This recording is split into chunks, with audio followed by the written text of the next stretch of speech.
A continuación tomará la palabra el ingeniero Javier Jiménez Espriu.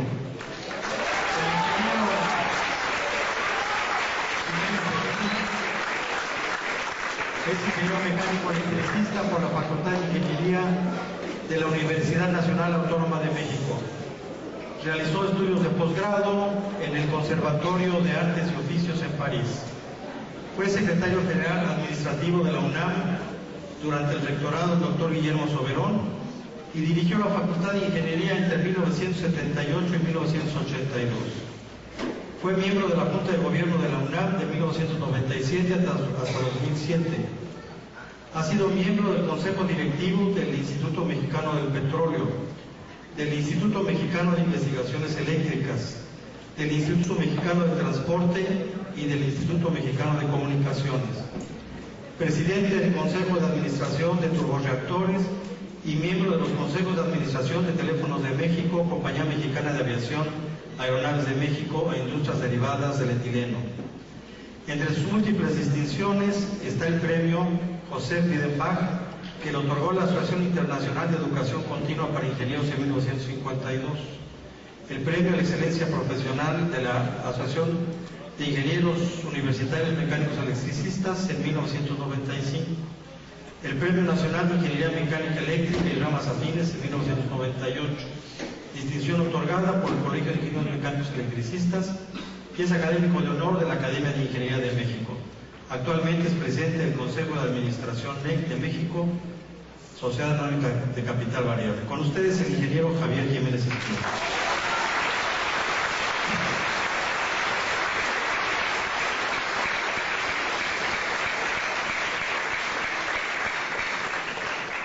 Mi agradecimiento más amplio a la Universidad Autónoma de la Ciudad de México,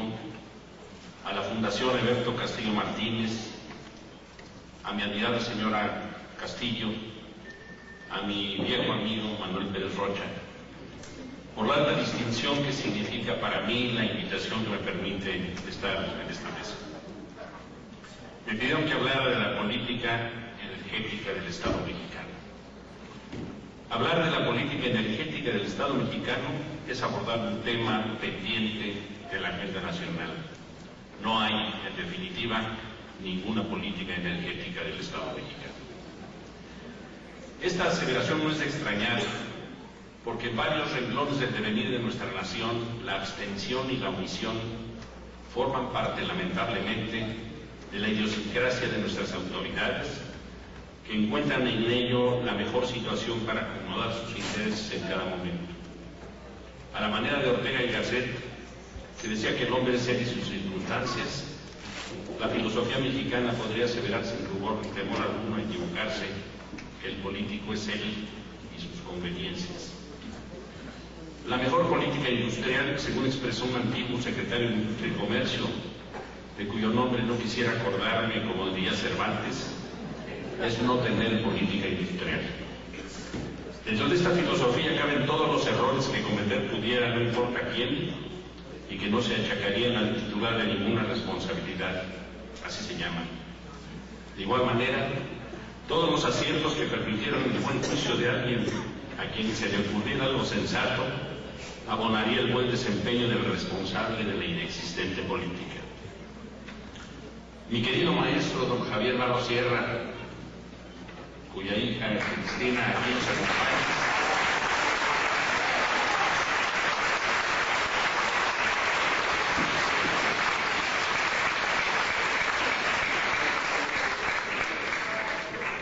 sugería con su ironía característica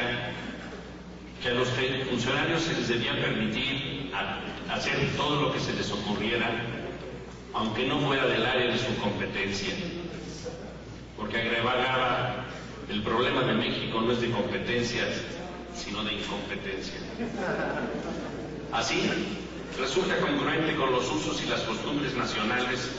proponer unas iniciativas por una reforma energética que se limitan a la regulación de Pemex, que ignoran el resto del sector energético y que no se enmarcan en ninguna política energética de Estado, porque aparente para el gobierno en turno como lo ha sido desgraciadamente para varios gobiernos anteriores también, la mejor política energética es no tener política energética, ya que eso les permite acomodar sus decisiones con la política energética, que esa sí existe, de nuestros vecinos del norte, y por lo tanto con sus decisiones siempre coincidentes con las recomendaciones que nos envían los organismos internacionales como el Banco Mundial. No es de extrañar entonces que si en el documento de ese banco titulado Creando las bases para el crecimiento equitativo de México 2006-2012, entregado a nuestro gobierno unas semanas antes del envío de las iniciativas al Senado, se dice en lo relativo a energía que aunque la condición de Pemex como monopolio de Estado está garantizada en la Constitución, sería necesario encontrar alguna forma de asociarse con otras compañías para realizar actividades de exploración que eviten problemas de seguridad energética en el futuro y generen incentivos al trabajo eficiente del sector. Petróleos Mexicanos carece, dice el documento, de recursos técnicos y financieros para realizar actividades de exploración más intensas. Es, pues, no de extrañar que nuestros funcionarios respondan con las iniciativas de referencia en las que encuentran los mecanismos para esas formas de asociación. El dogma de que no tenemos ni el dinero ni la tecnología y por lo tanto no nos queda otra que asociarnos entregando parte de la riqueza nacional, ahora que nuestro petróleo cuesta más de $130 el barril. Es un falso dilema que tiene su origen, queda claro, en las oficinas del Banco Mundial y en las reflexiones de los analistas pagados para establecer el plan estratégico de los dueños del banco, que no tienen ciertamente como objetivo el crecimiento equitativo de México,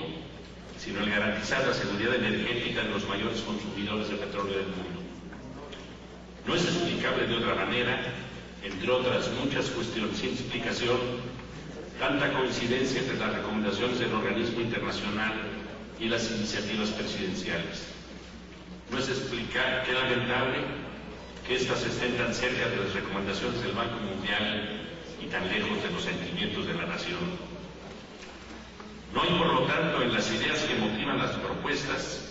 ninguna relación con una política de Estado sobre la energía que es urgente, no solo para garantizar el futuro de la seguridad energética de la nación, sino para garantizar la seguridad nacional, una de cuyos componentes fundamentales es la seguridad energética. Por eso he reiterado en todos los foros que con toda convicción considero que la propuesta de reforma, desde el diagnóstico, es insuficiente en el análisis económico, discutible desde el punto de vista técnico, inconsistente en el aspecto legal, ignorante de contenido histórico que ayuna de sensibilidad política. Pemex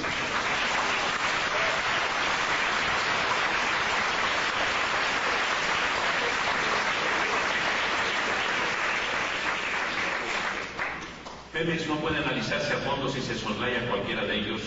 porque no es una industria común. Se trata no solo del organismo que tiene a su cargo la explotación de los más importantes recursos naturales con que nos dotó la naturaleza y cuyo cuidado consagra nuestra Carta Magna como área estratégica y exclusividad del Estado.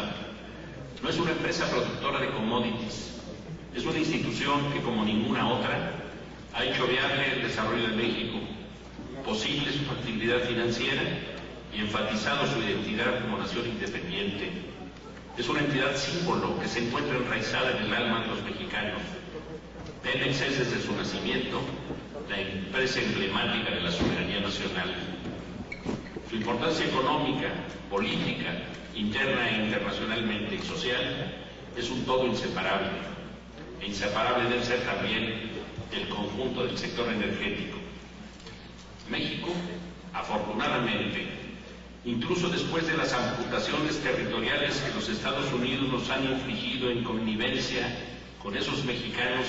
que, como en todos los tiempos de nuestra historia, han sido sus cómplices serviles, dispone de importantes recursos energéticos. Su análisis, su estudio, su aprovechamiento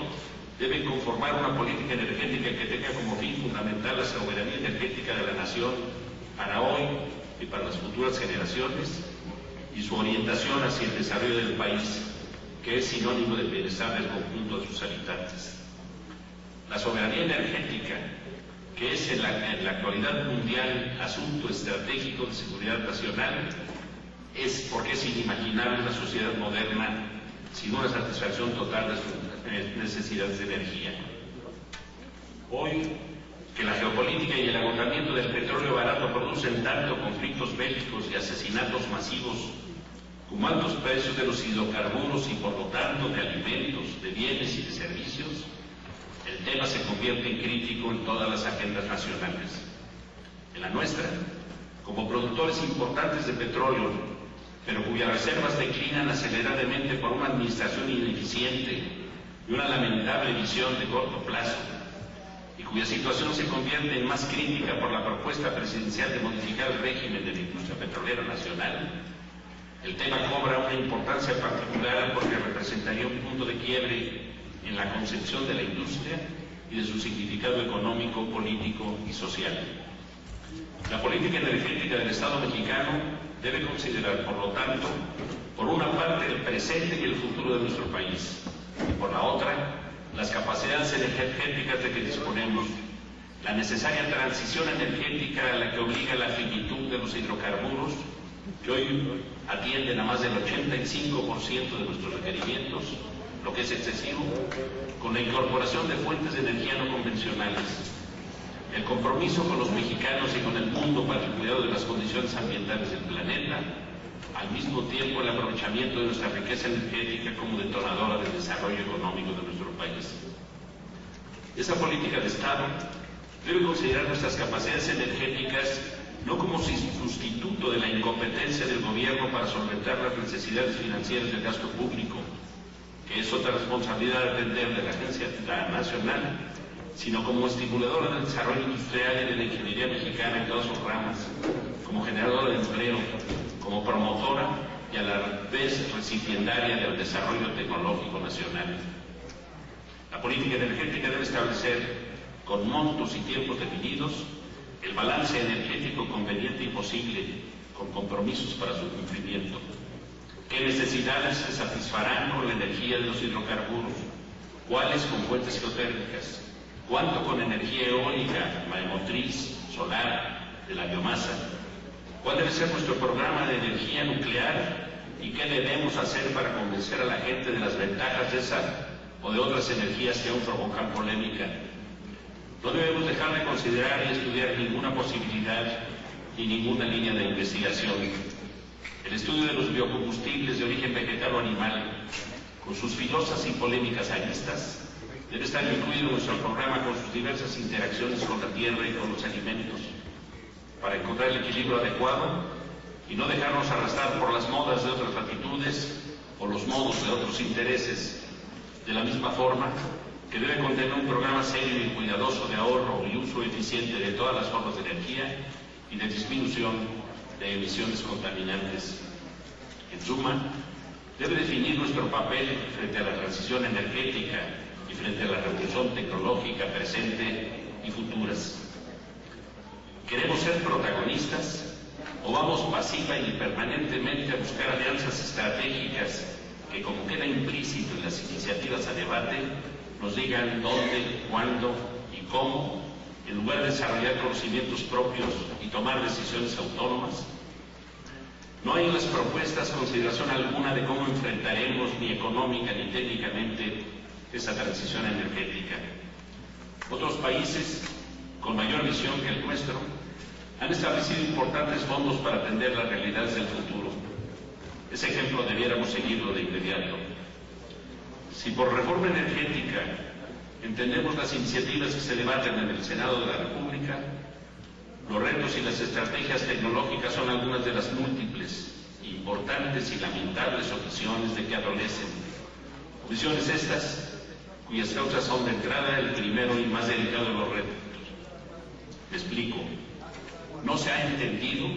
que es más caro el costo de la ignorancia que cualquier inversión en ciencia y tecnología, fundamental para enfrentar el tema de la seguridad y la transición energéticas. De la misma forma que ha sido más oneroso importar petrolíferos que haber invertido en refinerías y en plantas petroquímicas. Esto resulta incongruente sobre todo cuando la carencia de tecnología para incursionar en grandes tirantes de agua es uno de los pretextos que se ofrecen para buscar alianzas con quienes disponen de ella y abrir Pemex al sector privado. Esta omisión resulta altamente preocupante porque marca una posición, un criterio, el total desprecio de las autoridades por la ciencia y el desarrollo tecnológico o una acendrada convicción sobre su intrascendencia, lo que no solo es grave para el sector de la energía, sino para el porvenir todo del bienestar de la nación. Por eso las intenciones de recortar los presupuestos de las universidades públicas. No se ha entendido que la autodeterminación tecnológica y por ende el apoyo al desarrollo de la ciencia y la tecnología son cuestiones de supervivencia nacional. La política energética, con estas consideraciones, debe establecer una plataforma de explotación de las reservas petroleras y de gas a partir de acuerdos en el Senado y no de decisiones de pequeños comités de funcionarios públicos para garantizar la seguridad energética de los mexicanos, tomando en cuenta las necesidades financieras del gobierno, ¿sí? Pero considerando que la renta petrolera, que no es de Pemex ni del gobierno, sino de la nación, debe sin embargo satisfacer las necesidades de la industria para atender su crecimiento, mantenimiento y modernización, so pena de ser permanente, irreversible, la situación crítica que ahora vive e incapacitada para lograr la optimización de la propia renta. Hoy las propuestas para el desarrollo y explotación de nuestras reservas de hidrocarburos se generan a partir de lo que debemos producir o de lo que nos quieren comprar. Las tecnologías que debemos usar en tiempo y forma son las que nos conviene comprar o desarrollar o las que nos quieren vender. La magnitud de nuestra plataforma de extracción de petróleo está actualmente determinada por dos consideraciones: las necesidades financieras del gasto público y las presiones norteamericanas para apoyar la seguridad energética de ese país, y que provoca la aparente urgencia para buscar prematuramente, en la forma propuesta, nuevos yacimientos petrolíferos en las grandes profundidades del océano. La primera, peligrosa e ilógica; la segunda, peligrosa e injusta, sobre todo para las generaciones futuras de mexicanos. La situación de los altos precios del petróleo que hoy vivimos, y que según los expertos durará un buen tiempo, y las condiciones de declinación de nuestras reservas, son circunstancias impostergablemente propicias para plantear, dentro de esa política energética, una política petrolera de largo plazo para administrar adecuadamente esa declinación, definiendo una plataforma de explotación racional que permita, atendiendo nuestras propias necesidades justificables, la recuperación de las reservas probadas a un ritmo que incremente el tiempo de disponibilidad de los hidrocarburos sin precipitaciones peligrosas y garantice nuestra seguridad energética. No es correcto hablar de fortalecer a Pemex para aumentar nuestra plataforma de producción y venderla al extranjero. Se debe trabajar para fortalecer nuestra industria petrolera y el sector energético en su conjunto para garantizar la seguridad energética nacional, la nuestra, con una visión transgeneracional. No tenemos ningún derecho a dilapidar nuestros recursos no renovables, y menos en beneficio de sociedades distintas de la nuestra, que aún padece y lamentablemente padecerá todavía durante mucho tiempo graves insuficiencias, serios rezagos y pobreza en muchos casos extrema. Prácticamente nada de eso se esboza siquiera en las iniciativas que como reforma energética se debaten. Por eso digo que las propuestas tienen más omisiones que temas importantes tratados y que hay más planteamientos erróneos y comprometedores que aciertos. La falla original de la que surge el resto es que nace de la decisión gubernamental de abrir la industria al sector privado nacional o extranjero, y más extranjero que nacional, y a partir de ella acomodar premisas, argumentos y diagnóstico. Primero, la decisión de abrir Pemex a la iniciativa privada, desde la exploración y la producción de hidrocarburos a través de contratos incentivados que son de riesgo, hasta la entrega y propiedad de ductos y refinerías. Y luego el diagnóstico. Si la función objetivo se logra, lo demás no importa. El gobierno, al enviar las iniciativas, dijo que con ellas Pemex se fortalece, pero su propuesta cancela su crecimiento. Dice no cambiar la Constitución, pero su propuesta la transgrede. Dice no privatizar, pero su propuesta cede a la iniciativa privada mercados enteros. Dice que no hay contratos de riesgo, que los hidrocarburos son y seguirán siendo solo de los mexicanos, pero abre la puerta para compartirlos. Porque es cierto, como dice el diagnóstico, que Pemex está técnicamente quebrado, que las reservas de Cantarell declinan, que no tenemos aún la tecnología para perforar a grandes profundidades del mar, aunque no estamos en cero y podemos adquirirla y adaptarla o desarrollarla sin necesidad de ceder una sola molécula de hidrocarburo, que el sindicato de Pemex es enormemente oneroso, aunque estos se soslayan, que solo tenemos petróleo para 10 años con los actuales ritmos de explotación, válido si ya no hacemos nada para probar nuevas reservas que optimizamos la explotación de las probadas, que en Pemex hay ineficiencias y corrupción, que se requiere una reforma de fondo. Pero esta debe ser en beneficio única y exclusivamente de la nación, y es solo parte de una reforma energética integral que es importante y necesaria. Pero también es verdad que no se exterioriza porque se opone a los intereses de quienes pretenden abrir la industria petrolera a la iniciativa privada, que Pemex está quebrada a propósito, con una cortedad de miras inaceptable y sin consideración de su potencial ni de su importancia para el desarrollo del país, ni de sus necesidades de inversión, mantenimiento y modernización, para lo que es ampliamente solvente, y de protección de la soberanía de México. Que esto ha sucedido por largo tiempo y sin definir una política energética y petrolera que es imperiosa para el desarrollo de la industria y de México, como es cierto también que esa empresa técnicamente quebrada, con ineficiencias de algunos grupos y personas corruptos, lo que no es de ninguna manera aceptable y urge modificar, es de todas formas una de las petroleras más rentables del orbe, si no es la que más, antes desde luego de las exacciones impositivas y políticas a que está sujeta. Los mexicanos sabemos leer, analizar y discernir, y de la lectura y el análisis de las iniciativas deducimos con meridiana claridad su intención primigenia, y si sabemos que si se convierten en ley, se posibilitan los contratos de riesgo. Pemex inicia su privatización contra la exclusividad que la Constitución le otorga en el conjunto de la industria petrolera y por lo tanto se debilita, se minimiza e inicia su transformación de una industria integrada a un administrador de contratos cuyos beneficiarios no seremos los mexicanos. Por ello los datos sesgados, el lenguaje engañoso, los mensajes manipulados y las verdades a medias que no son otra cosa que mentiras dolosas. Por ello la ausencia de planes absolutamente necesarios para una adecuada reorganización, aunque fuera solo de Pemex y no del sector energético, distintos a la privatización. Por eso no hay una política energética, ni una política de ciencia y tecnología, ni una política industrial. Por eso no resisto al deseo de rescatar de la historia y enraizarla en el presente y el futuro de México una frase emocionada del presidente López Mateos: en el petróleo nacionalizado, ni un paso atrás.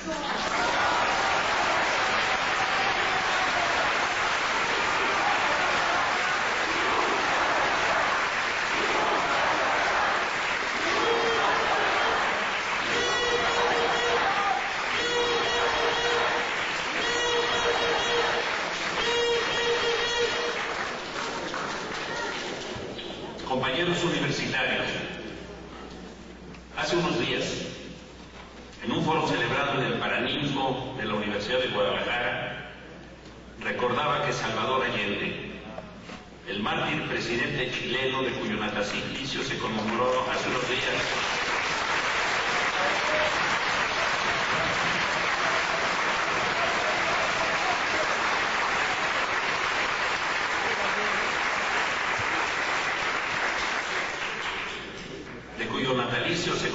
conmemoró hace unos días el primer centenario,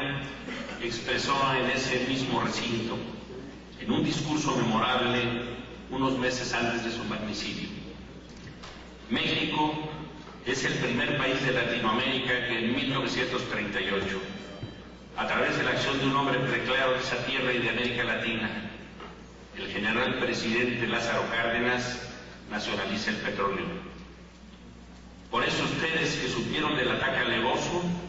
tuvieron que sentir el llamado profundo de la patria en su superior sentido nacional. Por eso ustedes que sufrieron largamente el embate de los intereses heridos por la nacionalización, hablaba de la situación minera de su patria, comprenden la hora de Chile. Y en esta casa de hermanos, como llamó a esta universidad, al aseverar que ser joven en esta época implica gran responsabilidad, dijo con palabra grave: la revolución no pasa por la universidad, la revolución pasa por las grandes masas, la revolución la hacen los pueblos, la revolución la hacen esencialmente los trabajadores. Pero dijo también: la juventud universitaria no puede pasar por la universidad al margen de los problemas de su pueblo, y que si bien ir avanzando por los caminos de la vida y mantenerse como revolucionario en una sociedad burguesa es difícil, agregó, ser joven y no ser revolucionario es una contradicción hasta biológica.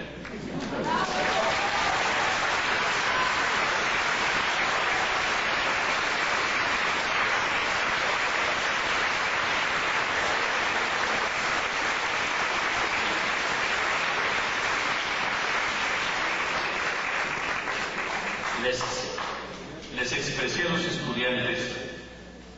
que con la misma convicción que Allende, unos días antes, en el foro de la Universidad Nacional en el que se debate la reforma energética, exhorté a los jóvenes universitarios, exhortación que reiteré en Guadalajara y que hoy hago a ustedes con la misma vehemencia, a sentir el llamado de la patria en un superior sentido nacional. En este momento de decisiones fundamentales y a levantarse en armas, con nuestras armas, con las armas del conocimiento, de la inteligencia, de la cultura, de la razón, de la crítica, que son las armas de la universidad para defender el patrimonio y la soberanía de la nación.